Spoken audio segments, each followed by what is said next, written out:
In community work, we talk a lot about putting on your own oxygen mask before you can assist other people.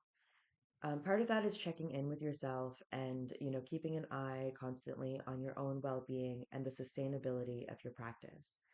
Are you showing up for yourself the way you want to show up for other people?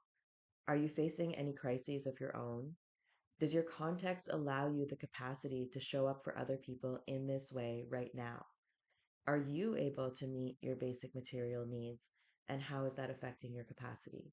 How is your physical health? Do you have trusting relationships and a sense of community? Do you have outlets for self expression or places in your life you can seek validation? Are you able to rest? And why are you doing this work? The amount of energy and capacity that we have at different points in our life for other people and to support those around us can vary and has a lot to do with the answers to these questions and how they change over time. It's important to remember that when you're supporting someone else who's in crisis, that moment is about them and we need to respect their agency. So, reflecting on our own capacity and our own motivation to get involved is a way of making sure that we don't center our own needs in those situations. Beyond working on yourself, when you're working with a team, you can do some preparation together ahead of time to help figure out how you're going to address situations as they arise. Especially if you're managing a space together, but even if you're doing, for example, outreach together, talking through certain things together ahead of time can be useful. One of the most important things is establishing what your shared boundaries and communication practices will look like. What methods are you going to use when you're working together or when you're apart? How are you going to make sure to build your bonds as a team above and beyond the time you spend working with other people?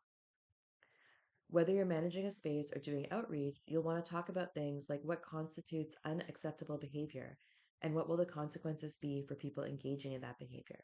How will it be addressed by the group? Do you ever refuse services? Under what circumstances? How do you work with the police or other institutions? Is it important that everyone on your team adopt the same approach? If so, how do you communicate the rules to coworkers? How do you communicate the rules to participants? Transparency can be a way of avoiding conflict and stress. One of the reasons you see people getting mad at airports and in hospitals is those are places where the stakes are high and there are a lot of moving pieces behind the scenes that people don't necessarily know about or understand. When we can clearly communicate to people why something is happening, it helps them stay relaxed. If you're managing a physical space, then thinking about how the space is set up can also be part of crisis prevention. Physical elements of the space, such as the lighting, music, the number of people in the space, the temperature, and the amount of available seating, all play a role in the mood of a group. The more comfortable people are, the more relaxed they will be.